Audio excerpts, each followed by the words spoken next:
What the heck is Tesla doing? What the frunk are they doing up there? What's up, guys? It's Brandon Flash. Today, you're joining me in what used to be one of the cheapest Tesla Model Ys, but today, Tesla announced the new, cheaper Model Y Standard, and they surprised us with a new Model 3 Standard as well.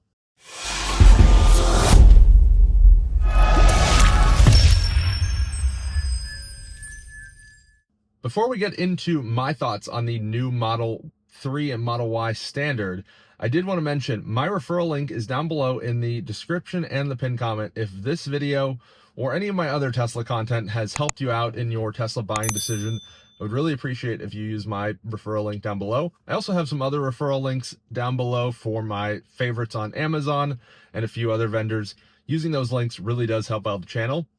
Let's get into it. Just a quick correction before we get into this.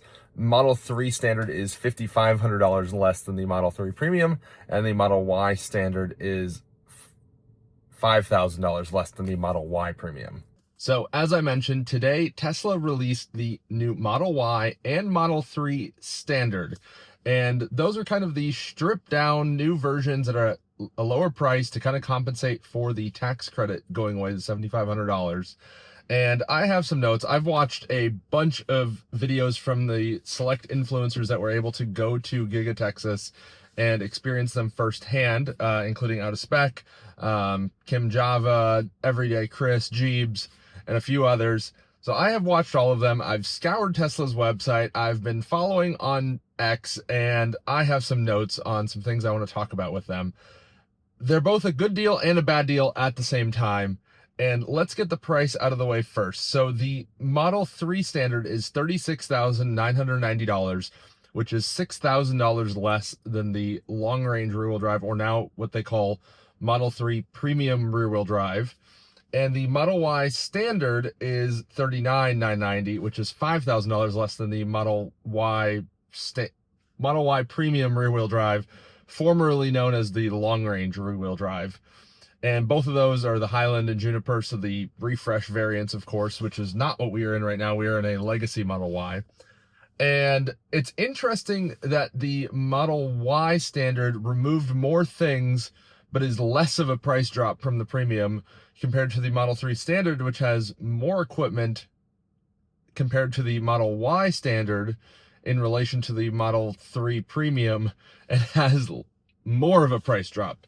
So $6,000 versus $5,000, but the 3 has more stuff than the Y Standard. So let's just go over some of the things that are shared across the vehicles. So both of them with the base model wheels, 18-inch wheels, have a 321-mile EPA rated range. They're accomplishing that with a 69.5 kilowatt-hour pack. And if you haven't already, Out of Spec Testing did a charge curve analysis of this battery pack. They did both a 0 to 100 and a 10 to 80 charging curve. And what's cool is that instead of reducing the pack voltage like a lot of companies will do when they make a pack smaller, because this is using 2170 cells, apparently the same Panasonic cells as other Model 3, Model Y packs, they were able to reduce the parallel count but keep the series count the same. So that way the pack voltage stayed the same, and that way they could still keep a 225 kilowatt max charging speed and have pretty good charging performance. It's basically scaled down a bit with the pack size in relation to the long range or premium battery pack. So nothing special there as far as charging performance, but it's acceptable. It's about 30-minute, 10 to 80%, and 0 to 100 I think was just shy of an hour. So again, nothing special. The Chinese are laughing at us, but it's fine. If you're doing the Out of Spec style 0 to 50%, 0 to 60% charging on road trips, you'll be just fine and it will be acceptable. But again, they really need to just improve the charging curve overall across all of Tesla's lineup. There is no white interior, kind of a miss. I like the white interior personally, but whatever, they had to save costs somehow. No bioweapon defense mode on either model. Model 3, I believe, still doesn't have it even on the premium ones, but Model Y, that is a loss. I do like the bioweapon defense mode personally, but have to cut costs somewhere. Manual steering wheel adjustment, so no longer can you have your steering wheel setting tied to a profile or to easy entry. So I think it's less on having to adjust your steering wheel yourself, unless just you can't tie it to a driver profile, which if you swap drivers or share a car, that can get a little bit annoying. For example, my wife and I both drive this Model Y, and having the power steering wheel adjustment tied to the profile is really convenient, but again, they had to cut cost. As I mentioned, 225 kilowatt peak charging rate. It has a 32 amp onboard charger versus the 48 amp onboard charger for the premium or long range packs. I think that's fine. It's about 7 kilowatt or so charging. It's a smaller pack. Even if the pack is fully dead, you should be about 10, 11 hours or so from 0 to full on an AC charger, just depending on your pack or your line voltage. It's fine. Most people are not charging 0 to 100% overnight. The only instance that could be a downside is if you have a limited time of use window. So that could be if you do actually use a lot of the range of the battery, that doesn't charge fast enough for your time of use window, but whatever. Both of the front seats are still power, which is great. However, they did away with the buttons on the side of the seats, which was an interesting choice, but I'll take it instead of having manual seats. I am not a huge fan of manual seats for the same reason I'm not a fan of the manual steering wheel, especially in a car that's shared. Having to do things manually means you can't save it to a driver profile. So moving the controls onto the screen for the seats, totally fine by me. I don't really mess with my seat that much personally anyway. I'll maybe occasionally adjust the back on a road trip, but for day-to-day use, I don't adjust it at all. So if it's one button away on the touch screen and then I can use the steering wheel controls or the touch screen to adjust it, that's totally fine by me. On the topic of seats, the seats are now partial cloth and partial vegan leather, and they are no longer cooled. I think that's fine. Hopefully that cloth is durable. It seems to be the same material they were going to use on the Cybertruck long range rear wheel drive. It seems to be the same they teased on the Model 3 Standard years ago, and it seems to be the same that they're using on the Tesla Semi. So I think durability, it will be fine. I'm just curious how it will look over time, because we know the vegan leather, like these just clean up so well. Hopefully that is true for that cloth as well, and that it's hard wearing. Heated seats in the front still, no heated seats in the rear. You can only get the car in white, black, and gray. So stealth gray is the standard color, no cost option. White is $1,000. Diamond black, I believe they call it, the very metallic black, is $1,500. Again, I think that's fine. It's really a shame that it's just going to be a very monochromatic color, but I think we will see some people wrap these, though if you're buying the budget model, are you going to spend the money to wrap it? Maybe, maybe not. I don't know. People don't make the best financial decisions. I can't speak too much. I bought the cheapest model and then wrapped it myself, so who knows? No floor mats. That's pretty normal for Tesla at this point. The Model 3 at least has confirmed no tire pressure monitoring system in the base wheels. So it uses what's called indirect TPMS, where it uses wheel speed to detect a tire losing pressure, versus direct TPMS, which uses an actual pressure sensor inside the wheel. I think that's fine. Volkswagen used that for many years. I think they might still use it, not 100% sure. I would assume if you go up to the higher end wheels that are shared on the premium models, that those include direct TPMS. I have not seen a report from the Model Y to confirm if that's the case as well. I would assume it is. I also saw a photo of the caps taken off of the base Model 3, and they are actually steel wheels, which I was very surprised to see. I am assuming that the Model Y is the same, but I have yet to been able to confirm that. It seems they only had one Model Y with the base wheels at the event, so not very many people got to check that out. And from what I could tell, no one removed the caps off of them like Everyday Chris did on the Model 3. So thanks, Everyday Chris, for removing those. No seat back pockets on the back seats. Just a weird cost-cutting measure in my opinion, but again, it's fine. No AM or FM radio, totally fine by me. I can't remember the last time I used the radio in any car I've had. No frequency response dampers. So those were something that were a big improvement actually on the Highland and Juniper Model 3 and Model Y. I think we'll see how it is. I think it'll probably ride fine, especially with the bigger wheels, the 18-inch versus the 19-inch on the Model Y and the 18s on the Model 3. I'm not too concerned there. Tesla's gotten really good on ride quality lately. 7 speakers instead of 15, so they do have a bass sound system.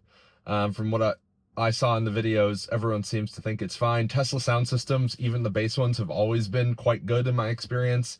And being Tesla, you know they'll sell them in volume, which means that there will be aftermarket options if they're not very good. So time will tell on that. Front camera on both, and front camera now seems to be across the board on all Model 3s going forward. And same with turn signal stock. That seems to be the same across the board. Model Y already had it, but Model 3 now seems to have it as well. And something that's very weird that I think hopefully is temporary, there's no lease option. So you can only buy cash or finance, and the finance promo rates available right now are not available on the Model Y or Model 3 standard like they are on the premium models, at least for Model Y. And as I mentioned, the long range is now premium, whatever that means. So that is just Tesla rebranding for you. And now let's talk about the Model 3 standard, which I think is the one that makes the most sense, and I think is the one that is worth buying. It's $6,000 less than the long-range rear-wheel drive, so starts at $36,990. It has matrix headlights. It has the same exterior look, I think, entirely. Still has roof glass, which you can actually see out of, unlike the Model Y. Has the normal front trunk, has the cloth seats, as I mentioned, totally fine.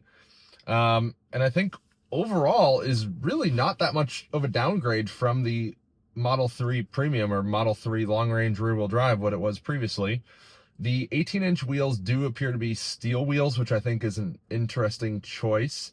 Might be worth just getting the nicer 18-inch wheels off of the Premium. Just find a used set on Craigslist or something, or Facebook Marketplace, whatever. I think do that, and you've got a very nice car. You still have the 69.5 kilowatt-hour pack. You have an extremely efficient car. And there's really not much change there. It's basically smaller pack, cloth interior. Other than that, seems about the same as far as I can tell. Slightly slower 0 to 60 at 5.8 seconds, which I think is still fine. It's not particularly fast, but if I had to guess, it's a bit artificially like lame at the bottom, and then ramps up as you get a little bit higher speed. So it probably down low feels slower than it should be, but then at the higher speed, like on the interstate, is probably totally fine. Blacked out emblems, glass roof, the double pane front glass, but not rear glass. Seems like a great car to me for $6,000 savings. And now let's talk about the Model Y standard. This is where I think Tesla messed up a bit. No matrix headlights, 6.8 second 0 to 60, which is fine, but borderlines on slow, and Tesla has said that they won't ever make slow cars. Single pane front glass and rear glass, of course, so you have less sound deadening. You have a glass roof that's blocked, which is a very strange choice. I personally am fine with it. It just is, it's a weird choice to put a glass roof and then cover it with a headliner. I think very quickly you'll have aftermarket options for headliners, or you might even just see people cut the headliner out to show off the glass. I wouldn't hold my breath for the first person to do that. I think it's going to happen very quickly. I like the new center console on the Model Y standard. It's more open, and then the the wireless chargers are actually more of a rubber than an Alcantara, which I think is probably better because you can actually like clean it off versus the Alcantara. If it gets dirty, you can't really do anything about it, or not easily. Manually folded rear seats, again, totally fine. Some people have complained about the armrest on the Model Y standard, being that whole center section folds down. I think that's totally fine. I actually kind of like that as a ski pass-through kind of thing. A lot of BMWs have that, or just German cars in general, and I actually like that personally, so no problem there. 18-inch wheel option, I think, should improve ride comfort. I would probably, again, like the Model 3, find some nicer 18-inch wheels, but if you're going to leave the caps on, and I'm sure there will be tons of aftermarket options, steel wheels are fine. It is a little surprising that they use steel wheels, considering they're probably heavier than a similar aluminum wheel, especially in a pursuit of efficiency. Range is totally fine. The front trunk, what the frunk are they doing up there? They took out the seal, and instead of leaving the plastic coverings and everything to make it a nice buttoned up area, they actually just put in like one formed piece out of like a fiberboard, kind of fiberglass kind of thing. And it's no longer sealed, and it's smaller, which is just very strange. Especially considering they cut the cost less than they did on the Model 3, but they're cutting more corners. I don't really understand what they did there. I don't like that choice at all, personally. I think someone will probably put in the old, or not old, but the front trunk stuff from the premium, or find it from a crash car or something, and it will probably bolt right up. Just a very strange choice, in my opinion. No carpet in the door pockets on the Model 3 that's stayed, so you're going to have rattles if you have anything in your door pockets. No fabric in the glove box either, so again, if you have stuff in there, it will probably rattle. No coat hooks on the back headliner, so the headliner's super basic. The front trunk apparently closes easier. You can kind of just slam it down rather than having to do the two-hand press or one-hand press as I usually do. And they're also using somewhat of a cross between the new hatchback and the old hatchback. So the new hatchback is now actually multiple pieces. So the spoiler edge is a plastic piece that is more easily replaceable in case it hits your garage door, you back into something, whatever. That's not the case on the Model Y Standard. And they also switched from the squared off back glass to the old style rounded off glass, as you can kind of see back there in this Legacy Y. That kind of makes sense, I guess, if they're trying to use up old stock, but it's a little strange. Also, no matrix headlights. That's a huge miss in my book, especially on a car focused on autonomy. And the biggest problem with both of these is that they don't have base autopilot. What the heck is Tesla doing? Tesla has long advertised that every single new Tesla comes with base autopilot. And I think for a company that's so focused on safety and autonomy, this is just a complete miss from a brand ethos perspective and is unacceptable in my book. Tesla has to put base autopilot on these cars, or it simply doesn't fit the entire Tesla brand mission, if you will. Something that I also forgot to mention, I think that Tesla really needs to get these to be a lease that you can have start with a 2, so in the $200 range with 1,000 or very little down. And I think that's what the key to the success of these cars is, because if you are buying cash or financing one of these, the price differential of $5,000 or $6,000, maybe with cash you feel it, but if you're paying that much in cash, maybe not. But if you're financing one of these cars, I would highly recommend just going with the premium. Whereas if you can get one of these on lease for, I don't know, say $299 versus the premium for $499, that's worthwhile. But it really has to be a noticeable cost differential for it to make sense to get one of these. Anyway, would love to hear what you guys think.